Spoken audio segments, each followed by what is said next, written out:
Agani. Assalamu alaikum, brothers and sisters. I'm Lou House with Bill Greaves. Hi, Bill. Hi, Lou. And welcome to Black Journal. Tonight we explore the political and economic development of two African countries in East Africa, ends and beginnings. Before we look to Africa, this is Harlem, home of 500,000 African Americans. The problems of black people are not limited to air pollution, campus unrest, nor unjust wars. For we are faced with a threat to our very survival. How about, what do you think is the most pressing issue for black folks? You think, what's the number one thing to you? The number one thing is the business of narcotics addiction in this area, because it involves so many of our young people. Yeah, I think it's probably a mistake to identify a number one problem. We have a number of prime problems. You know, drugs is an important prime problem. Those housing, employment, education. Okay, we can't deal with one over and against the other. We have to deal with all of them more or less simultaneously. I think the major problems in Harlem is the white boy. He controls everything. And we as black people are going to have to control our own thing. We have to control our own destiny. We have to get rid of the drugs in the community. We're going to have to talk about cooperative economics. We're going to have to start dealing with each other. Well, one, I would say the drugs at this point, you know, in the community, in this community. When the black people realize that it just makes vegetables of them, and it's another facet of what the man is doing, what he's putting out, and it's really the killing thing. When they really realize what is going on besides the high and what they get, and they realize that that's the killing thing. What do you think is the biggest problem in Harlem right now? You know that, the drug addiction. Why do you think it's the biggest problem? Because it's not safe to walk the streets anymore. Is that right? Is that bad? It's that bad. I believe drugs is the main deterrent of the black people. It really pulls at them. Why do you feel this way? Because it makes you dependent on it, and it makes you lose your sense of morals, your sense of decency, self-respect.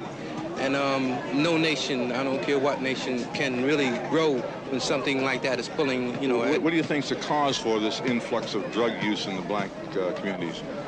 I believe one of the reasons is because of the great oppression which white racists, you know, places on the black community, and this is one way of alleviating the pain. Harlem needs a concentrated program in order to clean up the drugs, and I don't mean spying on your neighbors. I mean as far as going to the white man who's bringing the drugs into Harlem. Aside from drugs, do you see any way that you could help personally to get black folks off to a better start, better life? I don't see any way to help them. You haven't given up, have you? I certainly have. But if they really had some conviction, or should I say we had some conviction about, you know, doing something, you know, don't get caught up in rhetoric and what I am going to do if and why and when the situation becomes ideal, which it ain't going to never become ideal unless you make it there. I think in terms of drugs, what we have to deal with is basically the mafia. That is, you know, you can take the pusher off, you can take him off the streets, but you have to deal with basically, you know, the international organizations of crime which are supplying the cat with his stuff. You also have to deal with the societal conditions that, you know, make the brothers want to, you know, want to get high, want to shoot up and what have you. The pusher is just the middleman, in my opinion, and any program directed towards the middleman is ultimately going to be unsuccessful. How will it affect your family? My nephew, he died. He was killed on account of dope. Are you yourself involved in any way in trying to get dope and drugs out of Harlem? Well, I don't see what I can do because the police don't seem to care, so I don't know what one individual could do. Only thing is to warn the children, keep warning them, watch over them. I think the black leaders should get together and get a program and decide where we're going to move. And this means if you're militant, you're non-militant, if you're bourgeois, you all get together, sit down at the table and take care of business instead of screaming at the NAACP or the Urban League or the Panthers. all the brothers got to get together if they want to save all the people. See, we as black people don't have a value system. Once we get a value system, then we understand that the drugs aren't too good for us. We understand who is putting the drugs in our community. And we understand that we have to get rid of the drugs because we have to understand who put it in our community. Do you think that we could move toward a program such as the Honorable Elijah Muhammad has in the Nation of Islam? Definitely, definitely. We have to do that. That's one of the best programs going. And we as black people are either going to have to follow example or get swallowed up. There are over 15,000 drug addicts in Harlem. Thousands of these are children, 17, 15, 12 years old, even younger. Since January in Harlem alone, over 150 of our brothers and sisters have died from drug-related causes. When we continue to let our children be destroyed by drugs, we are helping to destroy the future of our race. This is an appeal to every black man, woman, and child. Listen to your people. Stop the murder of our children.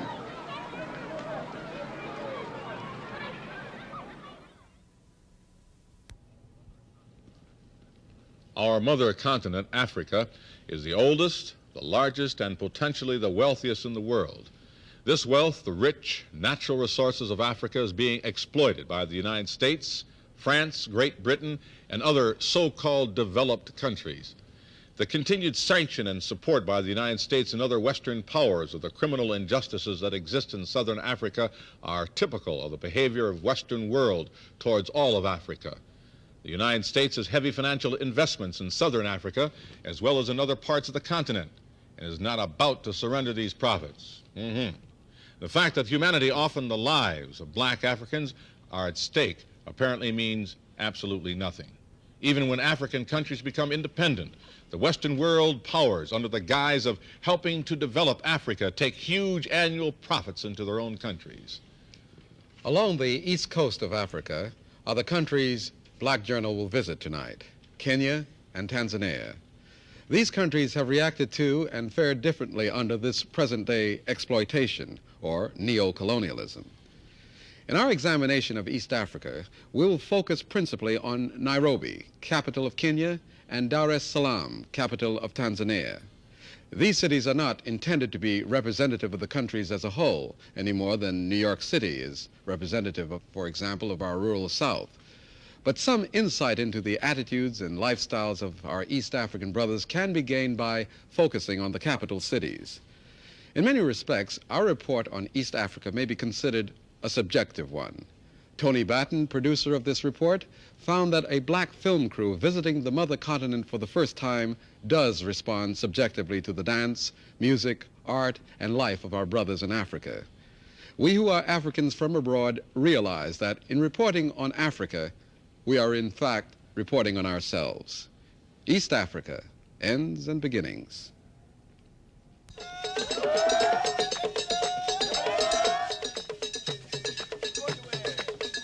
One thinks of Africa and thinks of what?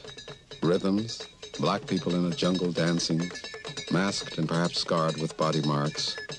These kinds of Western cliches about East Africa are ridiculous in light of what East Africa is about. Some of the old ways still exist in this part of Africa, and if Westerners could understand these ways, all of East Africa, Kenya, Uganda, and Tanzania would not seem mysterious, savage, or very exotic. But these particular Western cliches are not innocent. They were and are designed to put the Western mind at rest and to keep a group of black people in economic bondage.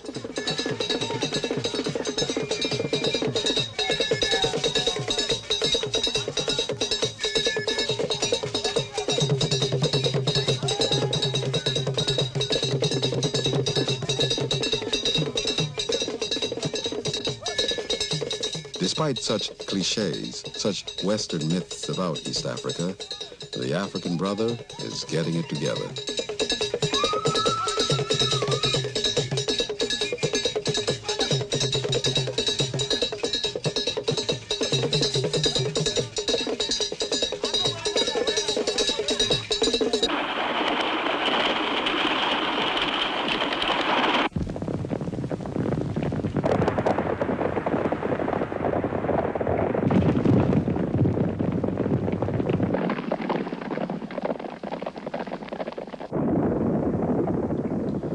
It's true there are animals in Kenya, but the Nairobi National Game Preserve, Kenya's largest, surrounds the Nairobi airport, the busiest in all Africa.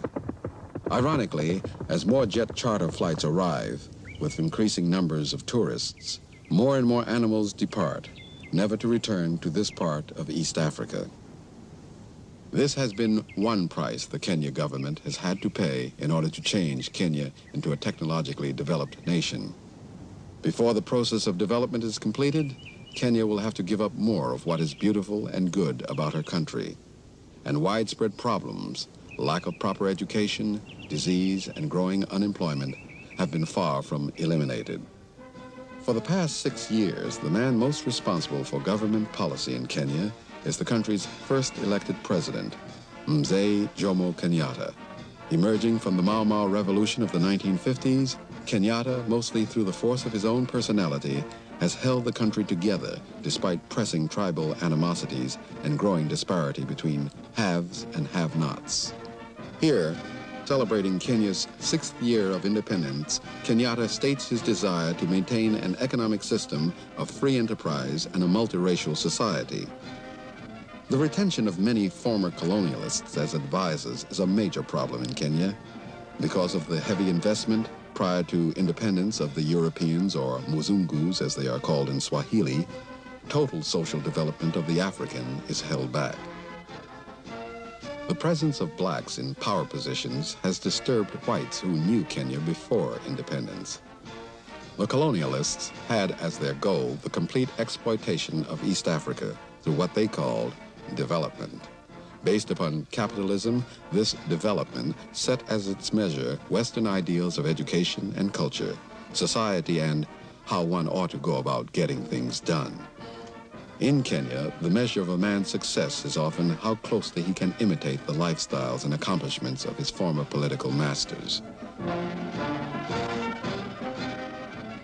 This crack Kenya regiment strikes one as being more British as it drills than African. Its officers are trained in England and return to Kenya filled with the neat and swaggering caricature of the stereotyped British sergeant major. And throughout Kenya, there are other indications of how thoroughly the English presence has pervaded. Underneath the smile of the white advisor may hide the desperate understanding that his future may depend upon a roll of political dice. The African in Kenya is prone to reassess the value of the European from time to time. But many whites still find it worthwhile to stay on, remaining more and more in the background.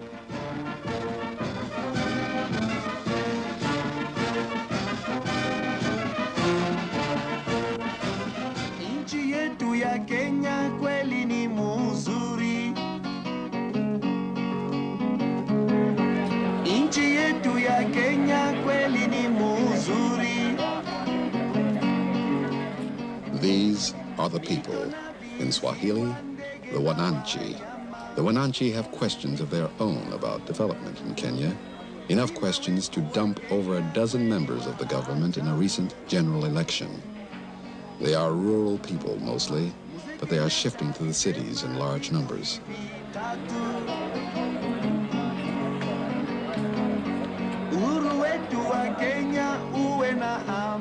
While not representative of life in the countryside or in the smaller towns, Nairobi, the capital city of Kenya, has become the only metropolis that Africans, more than 40 tribes of them in Kenya, look to for their future. Morning in Nairobi is filled with the snarl of thousands of workers entering a city in which most cannot afford to live. And yet, it is this growing mass of black humanity on which the future of Africa depends.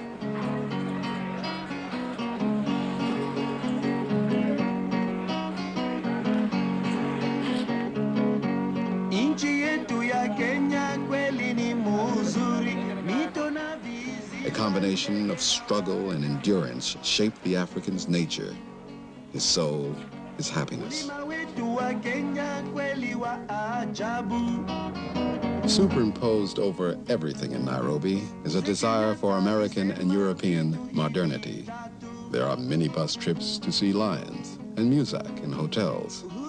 In return for this modernity, the government provides investors with the privilege of transferring out of Kenya business profits after taxation through the Foreign Investments Protection Act.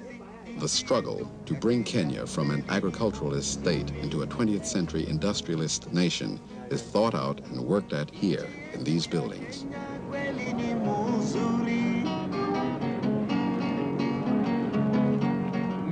Nairobi has been described, paradoxically, as a smallish British city, a gem of Africa. But now, it's developing into an enormous downtown glut. New buildings, mostly for government, rim the skyline.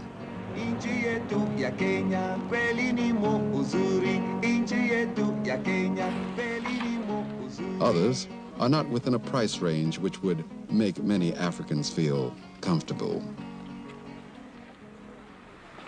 In addition to agriculture, tourism and trade earn great wealth for investors in Kenya. Tourism is largely controlled by whites. Trade is generally in the hands of Asians. Although many Asians, Indians, Pakistanis, and Goans hold Kenyan or British passports, their way of life in East Africa is ending under the pressures of Africanization. The process of Africanization is viewed by the African as getting a job or business formerly held by a non-African. In most cases, this means a slot in an economy controlled by Asians.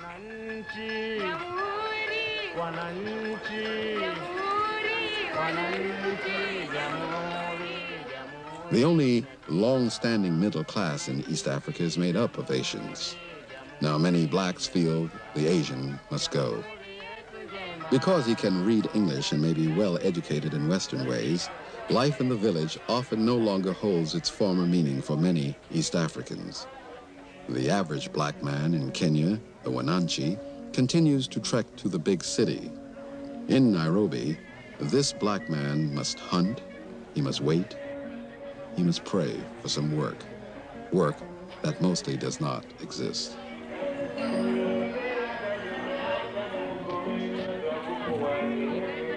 Life outside the cities has changed also. An open market in Kikuyu country operates in the old ways, but city attitudes creep in. It's as if the people want a distance of privacy. The impact of independence is meaningful, but still carries problems. Here, with Kenyatta nearby, the Kikuyu feel secure. They earn a living from subsistence farming on shambas of a few acres. During the colonial period, this land was part of the White Highlands. Now it has been returned to the people. Here a man can make enough to eat, but not much more. Nearby is Gatundu. Gatundu is the birthplace of Jomo Kenyatta. It is here that Kenyatta still lives, preferring the lush, soft landscape of the countryside to the constant hum of Nairobi. It is land such as this that gains Kenya much of its revenue from agriculture.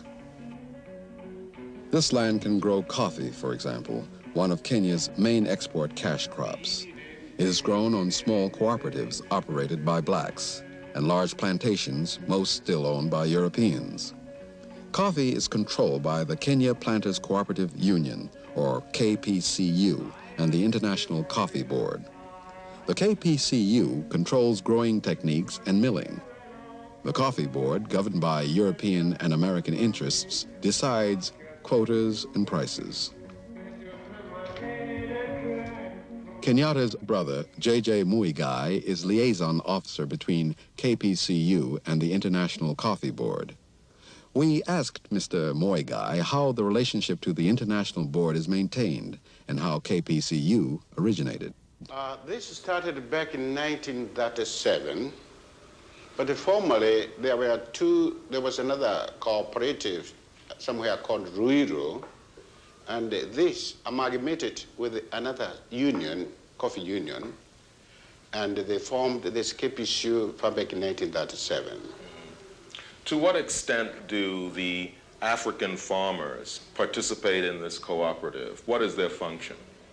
Their function is, you see, these cooperatives, they are just a cooperation of a number of people who plant coffee in a small area. say from an acre and up to 10 acres.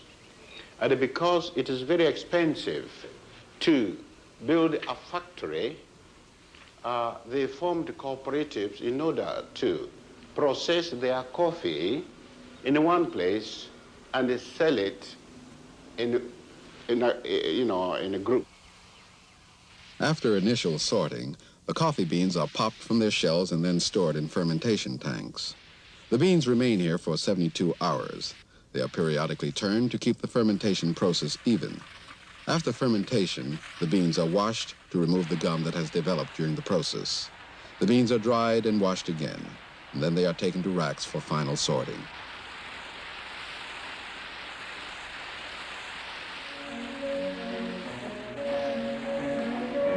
More than 70,000 tons of coffee were produced and exported by Kenya in 1969, much of which was grown on cooperatives like these. On these cooperatives, a lot of the growing process is done by hand. The market for Kenya coffee is very good, and cooperative members like these Dunbarry villagers derive a major portion of their livelihood from coffee.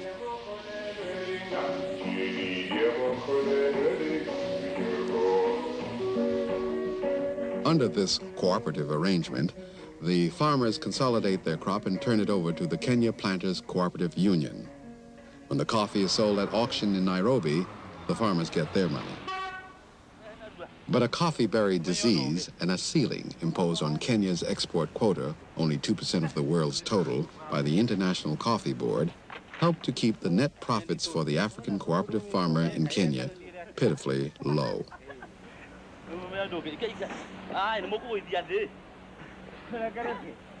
This coffee milling plant is owned by the Kenya Planters Cooperative Union. The largest of its kind in the world, it is fully mechanized and in some areas operated by computer. The mill employs some 470 workers. With a total workforce of 250,000 in and around Nairobi, this mill provides only a fraction of the jobs required to support the population. We asked Mr. Moigai if profits for blacks would be increased were Kenya to sell its coffee unrestricted by the International Coffee Board. No, we found we can sell better into the world more than looking market for ourselves. You see, we as Kenya, we don't take that coffee to sell in the other countries. We sell our coffee in the auction here, and the coffee dealers, they take that coffee, you know, into the world, in the Germany, Britain, America, Canada, but we are not interested to take that coffee ourselves into the world. You see what I mean? Are the Europeans who own coffee plantations taxed by the government for their ownership of that land? There's no land taxation. Well, I'm not in a point to verify there. I'm a bit doubtful about this land taxation, but let me come to coffee.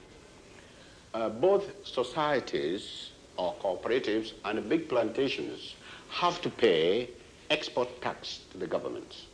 When the coffee is sold here in the auction, every ton exported, at the moment, government takes 200 shillings, both from societies and plantation. The plant is a maze of highly technical machinery that grades, roasts, husks, and prepares the coffee for shipment. This mill is seen as an example of industrial progress in Kenya, and in reality, it is. But its very increased automation cuts back on jobs as well. But not all of Kenya's coffee is grown on cooperatives. Many European planters still retain large land holdings where coffee is produced. Coffee grown by Europeans is also milled at KPCU, but for the Europeans, the increased efficiency of the plant becomes a distinct advantage. Since their black plantation workers are lowly paid, the dollar margin of profits for the large landholder is even more greatly increased. Except for a tax declared on incomes earned only in Kenya by these large landholders, little or no revenue is gained by the government from them. We asked J.J. Moigai, a key figure in the relationship between coffee sales and the African farmer, what the revenue earned by Kenya coffee sales is used for. Well, that's government running. It goes to the government revenue. You know, government is the head of state, and it uses all that money, you know, the different... But it doesn't specifically go back to... To the coffee grower? Right. No. I see. It goes to the government treasury. No, once they get money, it's not kept aside to say that this is coffee money. Although conditions in Kenya are changing, life for the Mzungu who wishes to stay on as a Kenyan citizen or advisor is not all that different from the way it was before independence. Occasional mementos like this rickshaw, once pulled by Africans in races for the amusement of whites in front of this very hotel, are trotted out as if to reassure those who might dread another emergency, another Mau Mau.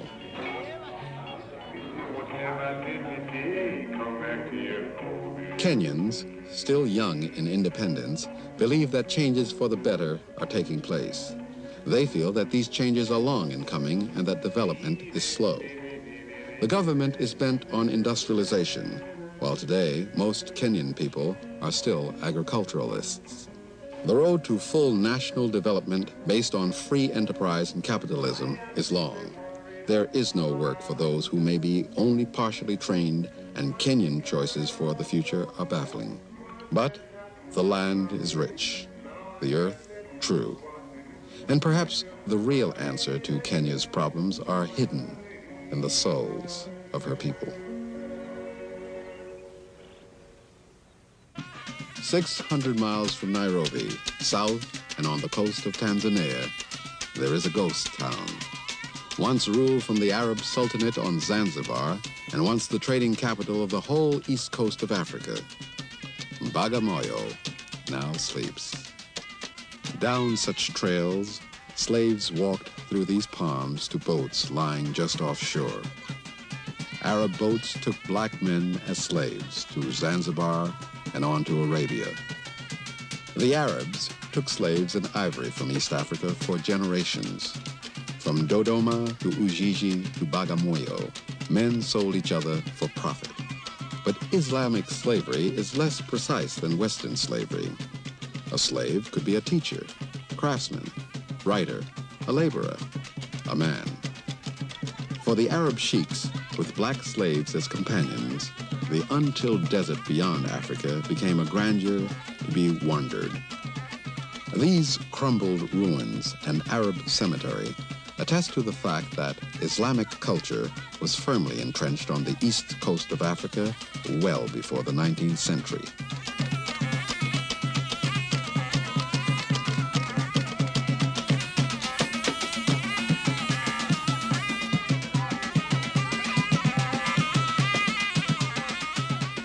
The Arabs left Islam, a sense of trade, and a common tongue, Swahili. From these conquered beginnings would come a new thought based on the old ways, African ways.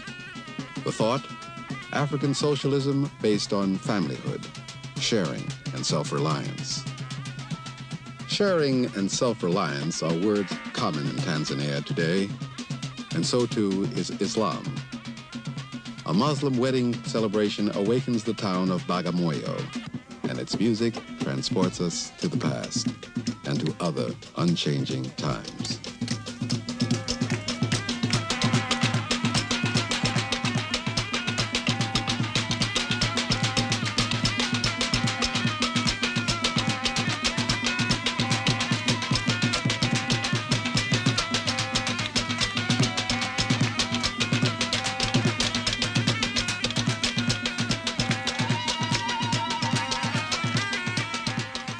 The history of Tanganyika's independence and development, beginning with its colonial occupation by Germany in the last half of the 19th century, differs considerably from its northern neighbor, Kenya.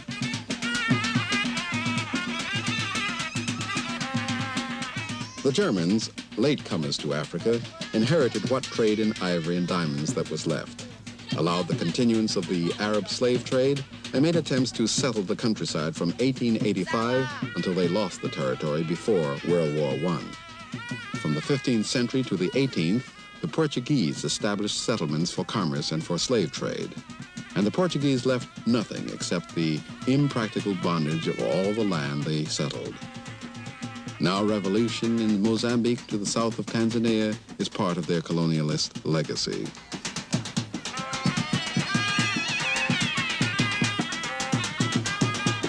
The Arabs, however, left much of their culture. Swahili, the language of the Arab trade, has been used in Tanzania as an incredibly unifying force which cuts across the 123 different tribal languages that exist in Tanzania.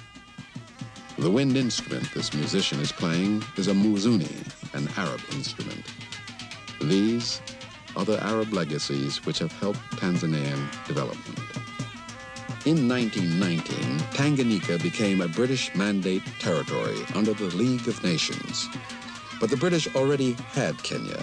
The rush to settle that country was on. In Tanganyika, with less arable land and less development of an extensive infrastructure, railroads, electrical systems, and schools, total development lagged far behind Kenya's. But Tanzania was able to keep more of its soul.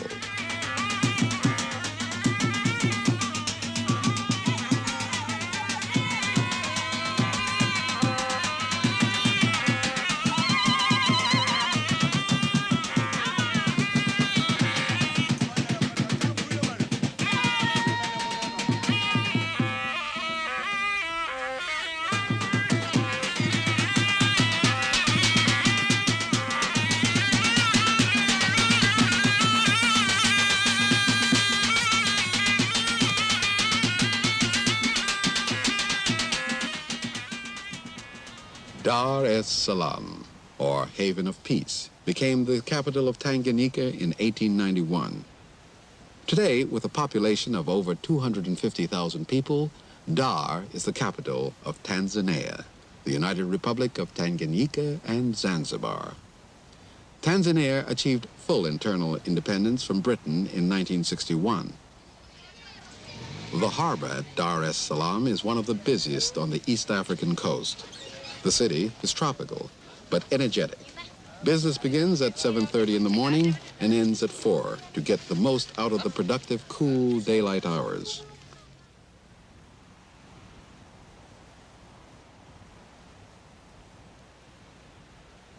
There is a different feeling in Dar es Salaam than in Nairobi. It's hard to tell what causes this difference, the lifestyle of the Tanzanian, or something more important, his attitude. Unlike Kenya, these new buildings are not all that they seem. Most are extensions of already existing structures built to accommodate an existing need. Along the streets of the market section of Kariakoo, a difference between the lifestyles of Kenya and Tanzania is clear. Tanzanians like to call this part of Dar Alabama. They say it has some heavy soul. Here, different from the markets upcountry and because of the Muslim influence, men carry on the trade. Although the city streets are busy and there is constant movement, the current Tanzanian government has emphasized rural development. This has been done in order to keep within the framework of the government's policy of socialism and to more completely equalize the lives of the rural people and city people around the basic necessities of life. The march to socialist development by Tanzania can be seen as a total government commitment. Unlike Kenya, the Tanzanian government has banned all beggars from the streets of the capital, preferring to care for them properly in centers and to heighten the self-reliant image of Tanzania.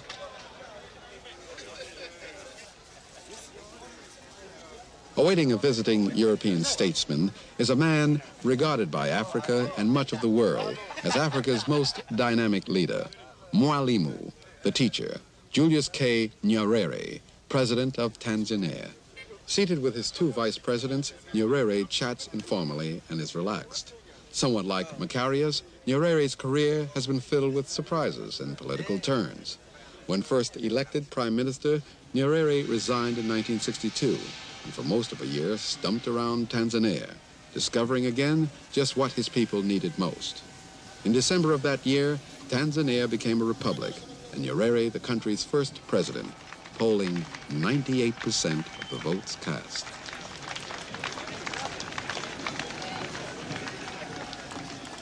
From this mandate, Nyerere put forth the socialist policies laid down in what has been called the Arusha Declaration. It is from this position paper that the socialist direction of Tanzania is implemented. Its aims to eradicate disease, poverty, and the lack of education in Tanzania.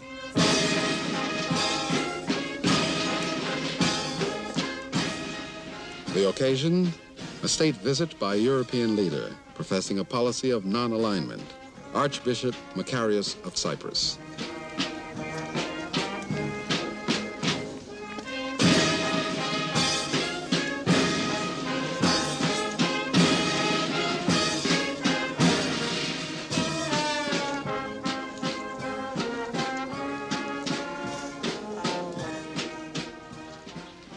The State House in Dar is where Nyerere meets the press and conducts state business. But he lives some miles up the coast in a small cottage near the beach. In an interview with President Nyerere at the State House, we asked what the differences were between traditional and Tanzanian socialism. I don't know. This is a theoretical question. In order to give an answer that is true, that is non-theoretical, one ought to wait until we have built a socialist society here and then compare the socialist society built on the ideas we have with a society that has been built on more traditional socialist ideas. And then you will see the difference. And we don't know, I don't know what the difference is going to be, but if you want me to answer this theoretically, I will answer this theoretically. Theoretically, orthodox socialism is born out of capitalism. A society develops until it is fully capitalistic. And from this womb of capitalism is born the child called socialism. It's a child born of capitalism. In order to have this kind of society, as I say, you have to develop capitalism fully. Now, we were not developed. Our capitalism here was not developed. We hadn't started. We don't have capitalists here.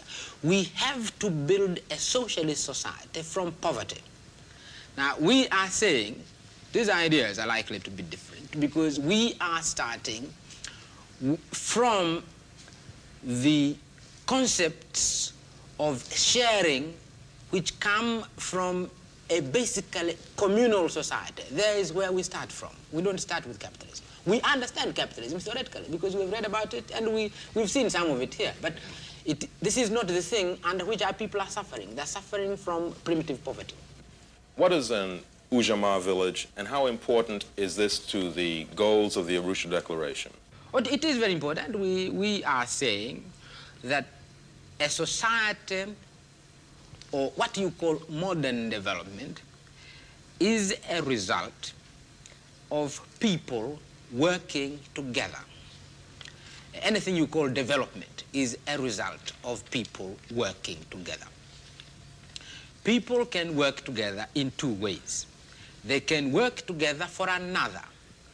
In slavery, they work together for another. In capitalism, they work together for another. Both of these methods do produce something you can call development. But they can also work together for themselves. And we are saying, in our case, we are not going to cut the idea, the thing, development, by working together for another. We are going to work together for ourselves. And we are creating these communities we call Ujamaa villages. Ujamaa is the word we use for socialism. We are going to use these Ujamaa or socialist villages for the purpose of working together for our own good. And this is an idea which is going to come from our own basic ideas of cooperation. This is not going to come from some Marxism from somewhere. This is going to come from, basically, from our own ideas, basic ideas of cooperation. And we're going to use these ideas to create a modern society, a modern socialist society. Ali Dadi, manager of an Ujamaa village near Dar es Salaam. Watu wa Kerege kitu kilichowafanya kuja pamoja ni kutokana na matamshi wa baba wa taifa, yani rais wa Tanzania Bwana Julius K. Nyerere, kutokana na azimio la Arusha. He says because of the call from our president Julius K. Nyerere, and this falls with the Arusha Declaration.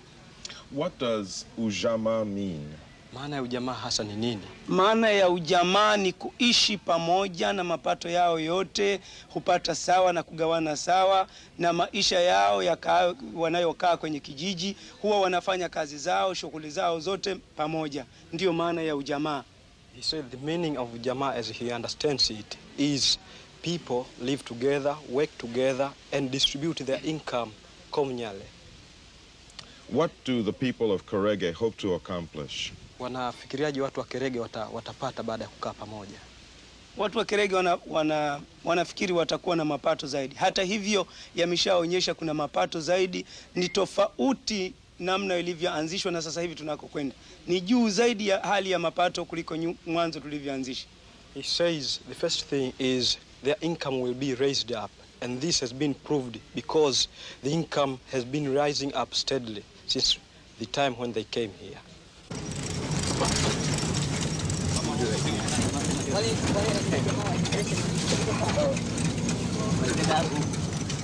This is Korege, an Ujamaa village. At the present time, there is little mechanization.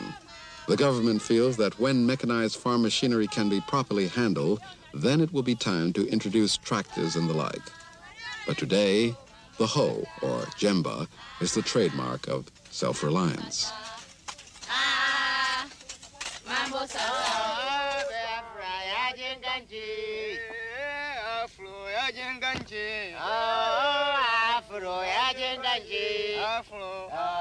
Under the premises of the Arusha Declaration, all land belongs to the state, which is the people, and must be used to the maximum benefit of all. The declaration emphasizes the necessity of rural development. According to Nyerere, until Tanzania can feed and provide for itself, it cannot be completely free. The Arusha Declaration is the government's attempt to accomplish this and to rid the country of government corruption. Accordingly, one of the declaration's first demands was that no government minister may be involved in business or sit on the boards of corporate firms. No government minister is allowed to own a house in which he does not live. In line with this kind of thinking, President Nyerere slashed his salary by 30% and his ministers by 20%. In this cooperative, the villagers harvest and sell cash products, mostly cashew nuts, communally. In addition, each family has between 1 and 7 acres on which to grow what it wants. All of this can be seen as changing the former attitudes of an entire nation. The government emphasizes that everyone in Tanzania, even government ministers and professionals, must think of themselves as peasants and workers. Because of the difference in attitude between the governments of Kenya and Tanzania, we asked President Nyerere what political ramifications are created when a government considers its workers as important as ministers. I don't know what the political ramifications are. First of all, let me say this. Apart from ideology, we are saying development to us cannot be the building of a road so that we can point to a road and say, there you are. You know, at one time we had no road, now we have a road. That is development. It can't be the building of a building like this one and say, look, at one time we had no big buildings in Tanzania, now we have big hotels. This is not what we call development. Development to us must be the development of our people. And we are saying it can be brought about by themselves for the purpose of improving their own lives. Now, it does happen that our people are rural people. If development means developing our people by themselves so that they can improve their own lives, well, their lives as peasants. And this is where you are going to develop them, because they are going to work as peasants, to improve their surroundings as peasants, and create, if you like, a new kind of peasant.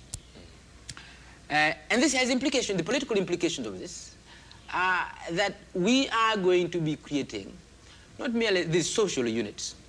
These are not simply going to be social units. These are going to be also self-governing units, to the extent to which they will control those affairs which affect their own lives as producers. Should Tanzania develop a viable middle class? And if it did, what role would that middle class play in the socialist revolution? I would say a middle class cannot help to develop the ideas of the Arusha Declaration. How could it help? Because we are saying specifically in the Arusha Declaration that we are not going to build classes. We are against the idea of building classes. So a middle class, what is the idea of a middle class? A middle class between what classes? What class are we going to have on top, and what class are we going to have at the bottom, where we are going to have this middle class in between? We don't accept this idea. The ideas of the Arusha Declaration are ideas of developing a dedicated leadership to what we call our revolution.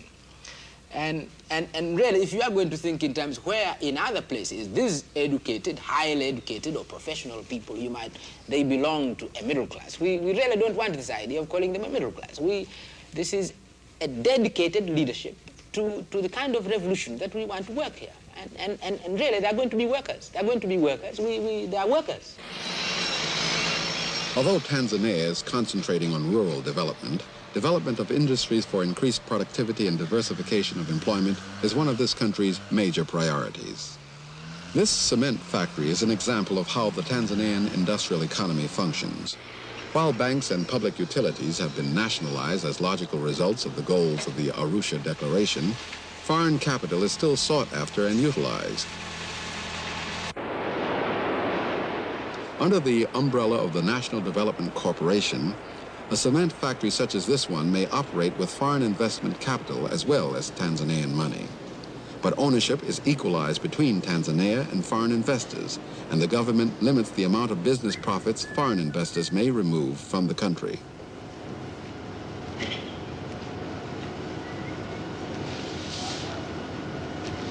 Through the National Development Corporation, profits are earmarked for reinvestment. Tanzania, retaining 50 to 52% of the stock in this corporation, is therefore in a position to decide when production should be maximized and when it should be slowed down. With such careful scrutiny of foreign investments and business operations, we asked if black Americans would be welcome in Tanzania as advisors. Well, let me say, one of the biggest bottlenecks for development, for modernization, any of the countries of the third world, is lack of manpower. I've already explained to you this problem of manpower.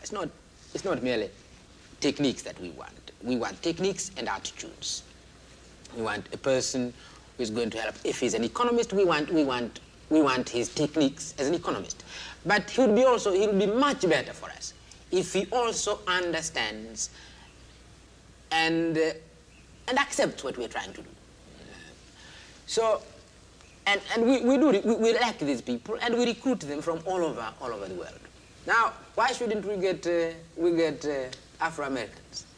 If we're recruiting these people from all over the world, why shouldn't we get Afro-Americans who have these skills, whether they are economists or technicians of any kind, or whether teachers or accountants or all these skills? If you have these skills, why shouldn't you put these skills to us, provided also that you also have some sympathy with what we are trying to do? Because if you don't have sympathy for what we are trying to do, and you say, oh, these fellows say they want to be socialists, you know, and we don't believe in socialism, it's better not to come. If you say, well, I am a capitalist and I want somewhere to invest money, I would say, look, we do allow some capitalism here, but here we we have really announced a war against capitalism. So really, if you come, we do allow capitalism, we do allow some private enterprise here, but this is not really the way to identify yourself with the future of Tanzania, because you're identifying yourself with something that we are fighting against. It's no good. So, the major question in Tanzania today is a question of attitudes. This question troubles over 100,000 Asians in Tanzania. Possessing an economic foothold, the Asians readily provide a base for rapid economic growth. But perhaps here more than in Kenya, the Asian attitude, Asian clannishness, and Asian inability to identify as an African or to integrate into African society makes it virtually impossible for the Asian to fit in. The problem of foreigners is not restricted to the Asians. Tanzania, because of its desire to rid the African continent of white oppression, has become a base from which various Southern African freedom movements can act.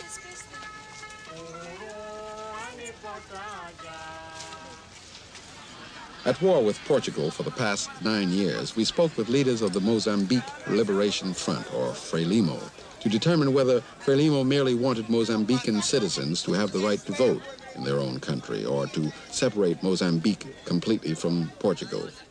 What we are trying to do is to liberate our country. And we saw since the beginning, and we had already experienced from Angola and Guinea-Bissau, that it was not possible at all to find a platform of discussions with the Portuguese colonial fascist regime. It must be clear that we are fighting with arms not to ask the Portuguese to give us the right to vote, no. We are fighting because this historically is the only way for us to attain independence. This is a Frelimo refugee camp. Here, young men and women, having fled the war raging south of Tanzania, are taken in, educated, and fed. Frelimo claims to have liberated more than a third of Mozambique. Portugal still retains Mozambique, Angola, and Guinea-Bissau. Mozambique is of great strategic importance because it is rich in minerals and more. It could be used as a base for liberation movements against South Africa and Rhodesia. The Portuguese have paid dearly to retain Mozambique, more than $30 million per month for the last 5 years. South African aircraft support is now common peril for Frelimo fighters. With the Portuguese under such pressure, we asked Frelimo Field Commander Armando Panangue what Frelimo would do if the Portuguese evacuated Mozambique tomorrow. Well, in answering this question, I think I should say, first of all, I should stress out that we think that it's not possible for the Portuguese to leave the country just like that, you know, because they denied us freedom in our country since centuries ago. So, as we've been saying, is that we are conducting any protracted struggle, which it's a people's war. And in doing so, we involve everybody within the country, all the citizens of Mozambique from the south to the north. And since the foundation of Frelimo, we had stressed out the objectives, the goals of the revolution. So this revolution doesn't mean that it's going to end by achieving our independence. The revolution will continue over and over.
It should be mentioned with respect to our comparisons of Kenya and Tanzania that the political and economic situation in Tanzania is simplified by the fact that there is no dominant tribe in Tanzania.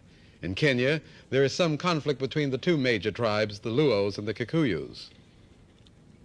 Beginning next month, Black Journal will be showing reruns of some of our best shows of the past season. See some of your favorite Black Journal programs through the summer, and be with us next October when our new season begins. Have a good summer. I'm Lou House. And William Greaves. One gay sige, y'all.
This is NET, the Public Television Network.